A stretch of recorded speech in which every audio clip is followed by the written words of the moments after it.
Estoy hoy, no todavía. Ya podía ser, ¿verdad, Íñigo? Bien, pues comenzamos la semana con la Comisión de Hacienda, que no es el tema más agradable posiblemente que tuviéramos planteado, es lo que hay.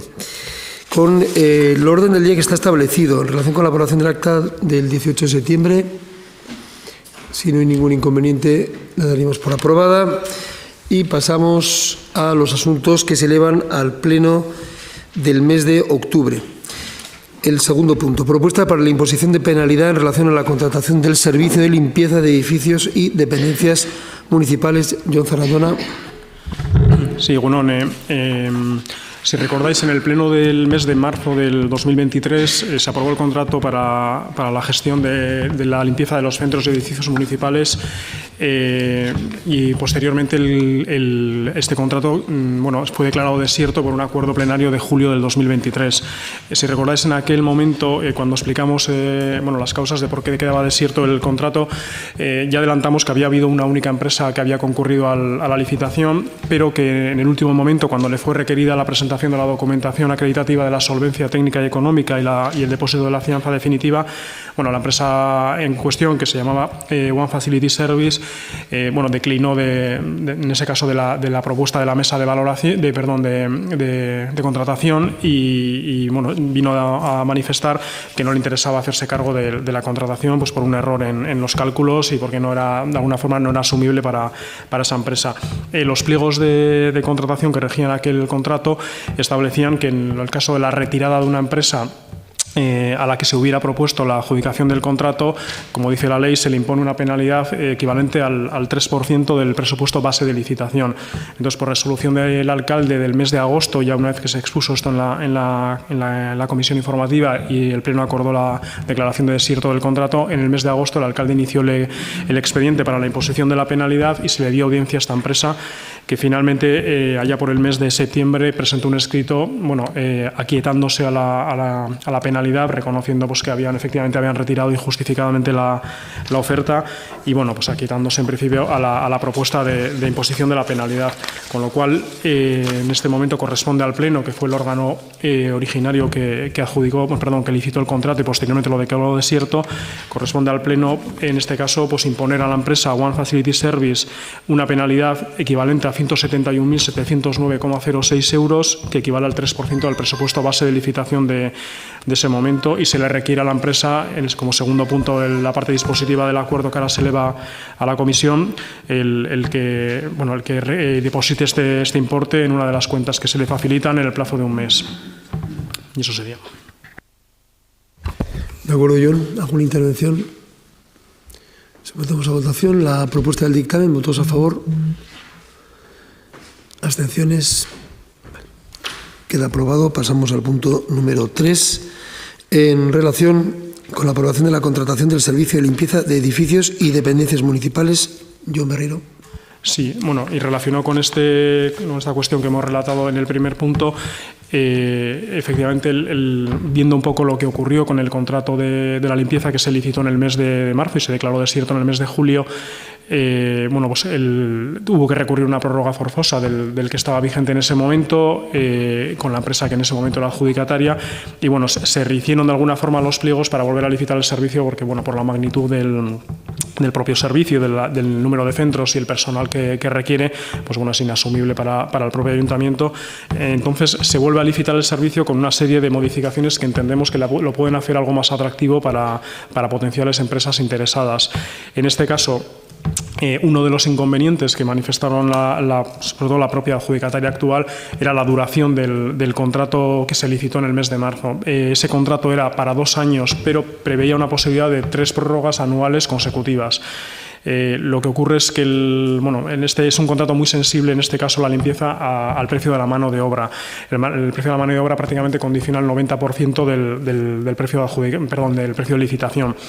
En este caso, el convenio colectivo que se aplica en el sector alcanza hasta el año 2025. Se ha firmado recientemente con unos importantes incrementos, y el hecho de que el contrato pudiera llegar en un momento determinado hasta el año 2027, de alguna forma generaba algo de incertidumbre a los potenciales licitadores y lo que se ha optado es por un plazo más corto. Se mantiene el plazo de 2 años del contrato, pero se prevé la posibilidad de una única prórroga anual, con lo cual el contrato, previendo que se pudiera adjudicar a 1 de enero del año que viene, alcanzaría los años 24 y 25 y con posibilidad, en todo caso, de que fuese el año 2026 el único por el que se pudiera prorrogar el contrato. De forma que, bueno, se intenta de alguna forma presentar un panorama más de mayor certidumbre para potenciales empresas licitadoras y que no tengan un poco ese vértigo, entre comillas, a entrar a la contratación. Y luego en lo que es el cálculo del precio del contrato en sí, bueno, pues en los cálculos económicos se han recogido unas cifras de absentismo más acordes a la realidad del sector. Bueno, no sabemos, seguramente por múltiples factores, el incremento del absentismo en los últimos años en este sector ha sido bastante considerable. Seguramente la situación de una negociación del propio convenio colectivo tampoco ayudaba a ello, pero bueno, se ha intentado recoger un absentismo más adecuado a la realidad del sector, que pudiera hacer de alguna forma pues que potenciales empresas, pues bueno, el riesgo de ventura en el que incurrieran pues no fuera tan elevado. Y con ese panorama, en principio, pues sale un precio de licitación equivalente a 37,30 euros por hora, lo cual da un valor estimado del contrato para los 2 años equivalente a, en este caso, 7.126.239,60 euros. En principio es algo más de €1 en el precio hora respecto del precio de licitación del contrato que quedó desierto hace unos meses. Con lo cual, en este caso, y resumiendo, se licita el contrato por 2 años y con posibilidad de una única prórroga por el precio que he indicado. Bueno, y se aprueban los pliegos de contratación, tanto técnico como económico-administrativo, en los mismos términos que se aprobaron los anteriores. De acuerdo. ¿Alguna cuestión? Sometemos a votación la propuesta del dictamen. ¿Votos a favor? Abstenciones. Queda aprobado. Pasamos al punto número 4, que realmente va ligado al 5, 6 y 7 en relación con la modificación de las ordenanzas fiscales. Vamos a hacer una explicación común y posteriormente, tal y como está en el orden del día, los dictámenes se van a votar por separado. Paso la palabra a Edurne Altxu. Egunon, buenos días. Bueno, hemos preparado una pequeña presentación, pero vamos a llegar a hacer, como ha dicho Miguel Ángel, una explicación un poco general de la propuesta de tributos del 2024. Este expediente de modificación plantea un incremento general del 5% y dicho porcentaje de incremento es el resultado de tomar el IPC correspondiente a los meses de agosto 22 a agosto 23 más el 2,4% y se enmarca de una propuesta de tratar de ir actualizando las cuotas de los tributos municipales a la situación previa a la pandemia causada por el COVID. Todos recordamos esa situación y que además de consecuencias de carácter sanitario y social tuvo un fuerte impacto en la actividad económica general y ante esta situación a lo largo de los ejercicios 21-23 el Ayuntamiento ha mantenido congelados los impuestos, las tasas y los precios públicos y aprobó una serie de bonificaciones en distintos impuestos y tasas un poco para adaptar los tributos a la situación que se estaba viviendo. Todas estas medidas y estos planes de choque que se llamaron Irun Aurrera se financiaron por el Ayuntamiento con cargo a sus propios presupuestos y manteniendo la congelación de los tributos. Además, a lo largo de estos años se han hecho también un esfuerzo de mantenimiento y de creación incluso de nuevos servicios como nuevos haurtxokos, Casa de las Mujeres, incremento del servicio de ayuda a domicilio, etcétera. Conforme a los datos que esto en cuanto a la situación local. Conforme a los datos que publica el Instituto Nacional de Estadística y que se recogen en esta pantalla, el índice de precios al consumo durante el periodo agosto 2019 a agosto 2023 se ha incrementado en un 16,6%.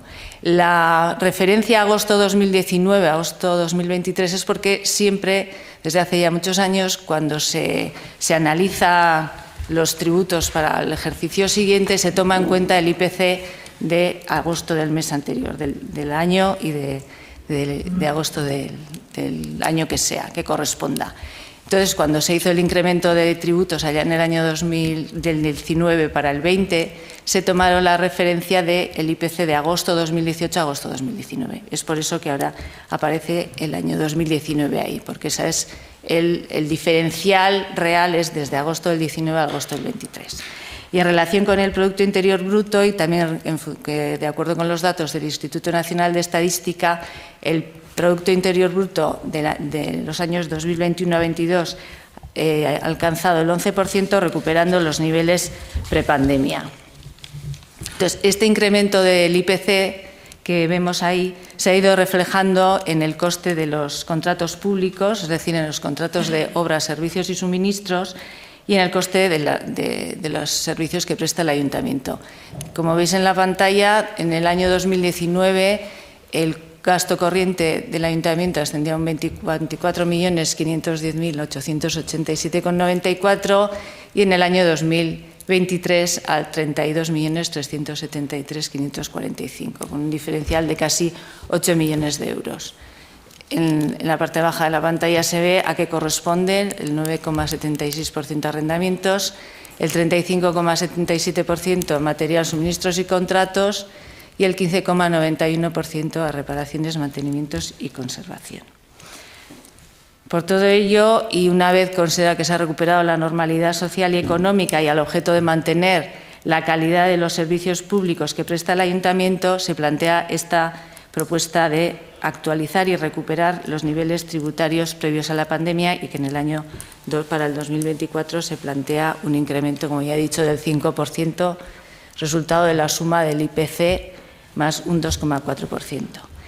Hemos preparado también unos cuadros en que se recoge el impacto de esta subida en recibos concretos del impuesto sobre bienes inmuebles y del impuesto sobre vehículos. En relación con el impuesto sobre bienes inmuebles, estos son casos reales de Irún, los hemos ordenado por antigüedad, y se recogen, digamos que unas viviendas estándar entre los 78 o 90 metros cuadrados, ni son pequeñas ni son grandes, son recibos más o menos normales, y la diferencia entre los recibos va desde los 12,27 euros a los 19,93 euros anuales, es decir, entre 1,02 y 1,6 euros mensuales de incremento.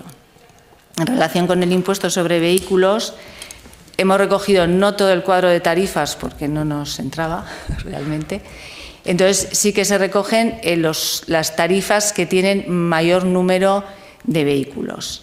Entonces, el incremento de los recibos oscila entre el 0,45 y el 25,82, que son los tractores de más de 25 caballos fiscales, incluso los turismos de más de 20 caballos fiscales, que son también los que más se incrementan.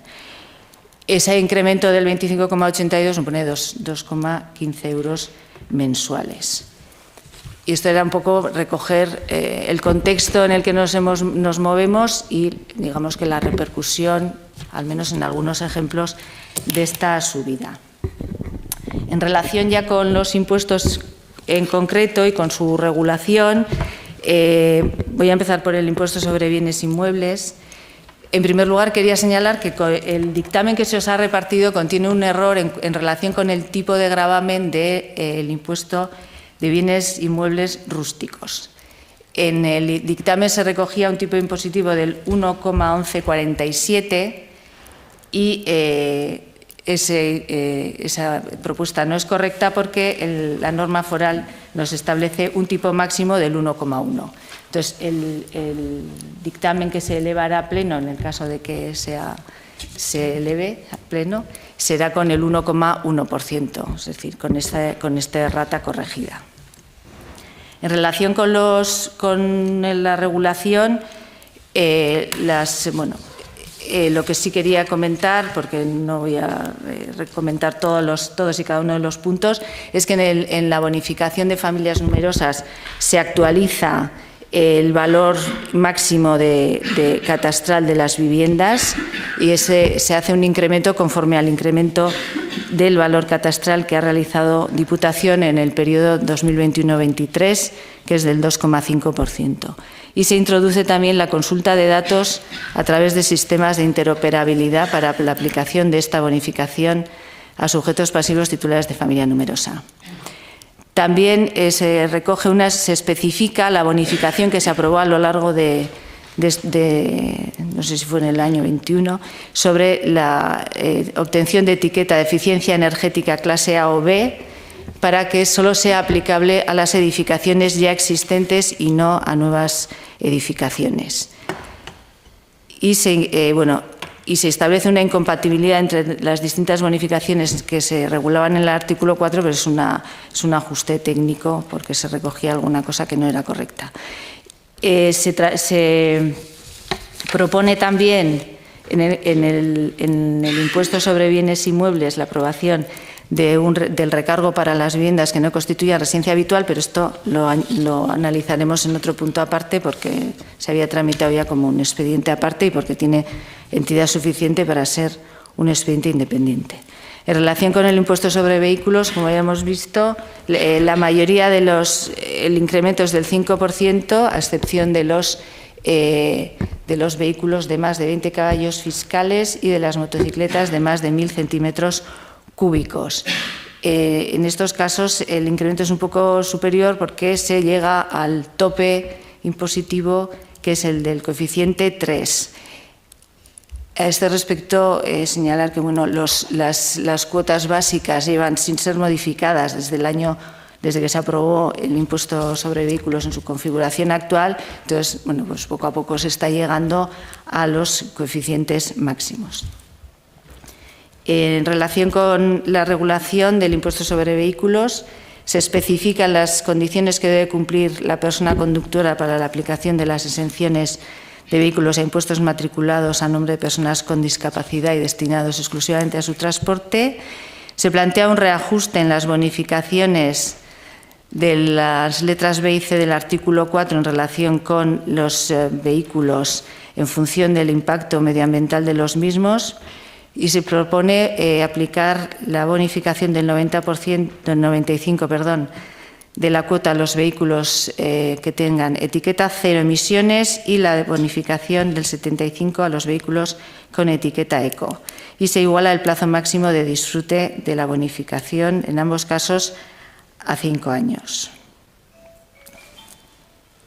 Se elimina una referencia a unas exenciones y bonificaciones por ser incoherente. Es imposible estar exento y bonificado a la vez, eso es un error. Y en el caso y se excepciona, de la incompatibilidad de las bonificaciones a los vehículos históricos, con el límite de 3 vehículos históricos por sujeto pasivo. En cuanto al impuesto sobre construcciones, se reordenan las bonificaciones completando también la regulación relativa a las obras que tienen como finalidad la rehabilitación energética para la obtención de etiqueta energética de clase A o B, y se especifican las condiciones para su aplicación.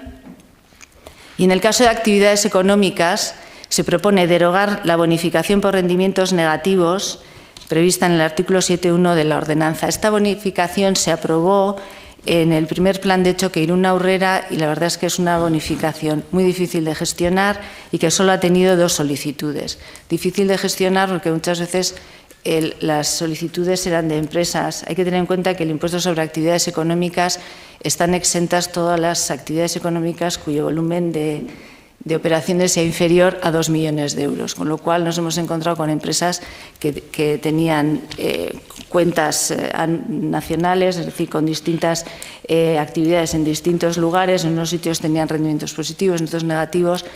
Es muy difícil de gestionar y tampoco ha tenido ninguna repercusión. Por lo tanto, se propone su derogación.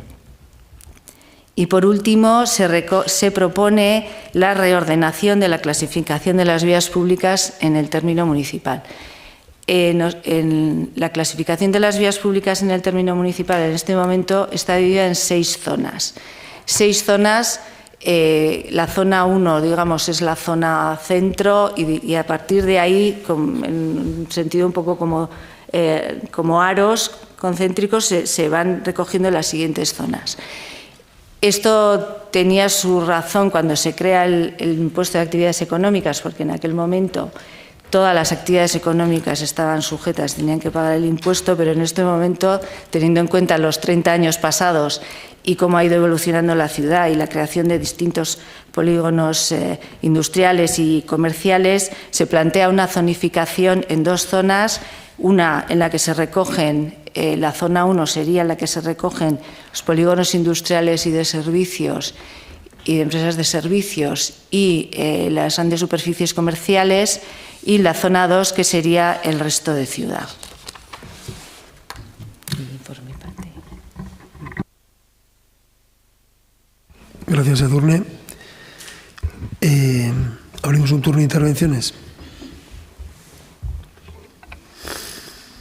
¿Ha quedado todo claro o nadie se atreve a preguntar a Edurne? Bueno. Vale, pues tenemos que... Iñaki.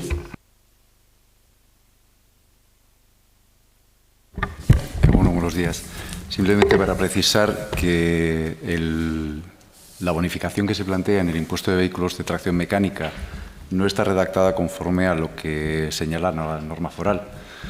Entonces, en principio, yo lo que tengo que señalar en este caso es que la exención o la bonificación de hasta el 95% debería señalarse para los vehículos de motor eléctrico.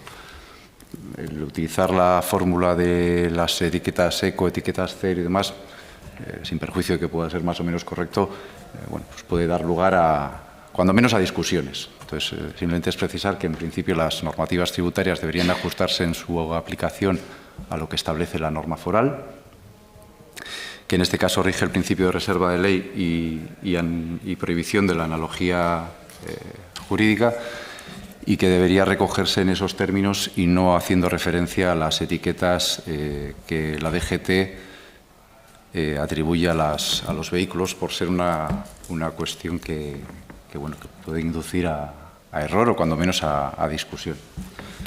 Y nada más. Muy bien, gracias, Iñaki. Pues si no hay más cuestiones, sometemos a votación las diferentes propuestas del dictamen. Hay que aclarar que en los puntos 4 y 6 el Grupo Popular ha presentado diversas enmiendas, de las que le voy a pedir, antes de someter a votación la propuesta del dictamen, le pido al secretario que enumere el titular de la enmienda presentada y, como se suele hacer en otras ocasiones, se incorpora a la votación del dictamen y luego ya tendremos tiempo, lógicamente, de cara al Pleno de concretarlo. Pero ahora mismo lo que podemos hacer es esta fórmula. John, por favor. Sí, concretamente en este punto del orden del día, en el punto 4, hay dos enmiendas del Grupo Popular, una relativa al impuesto de bienes inmuebles y otra relativa al impuesto de vehículos de tracción mecánica, referidas ambas dos, si no se he equivocado, Íñigo, a las bonificaciones para familias numerosas. Están en el registro general desde ayer, creo, ¿no? Vale, digo, para su consulta y en su caso, análisis. Con esta apreciación vamos entonces a pasar a la votación del punto número 4 en relación a los impuestos para el ejercicio 2024. ¿Votos a favor? ¿Abstenciones? Vale, el resto. Punto número 5, modificación de las ordenanzas fiscales en tasas para el ejercicio 2024. ¿Votos a favor? ¿Abstenciones? Vale. Punto número 6, modificación de ordenanzas fiscales en prestaciones patrimoniales públicas de carácter no tributario para el ejercicio 2024.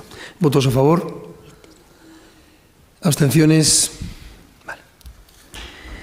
Y punto número 7, propuesta de modificación de determinados artículos de la ordenanza fiscal reguladora del impuesto sobre bienes inmuebles. ¿Votos a favor? ¿Abstenciones? Vale, el resto.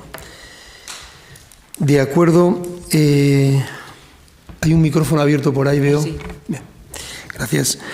Vamos a la dación de cuentas de diferentes resoluciones. ¿Hay alguna cuestión? Vale. Y de ruegos y preguntas en el punto número 9. Pues nada más. Besterik gabe, mila esker, agur.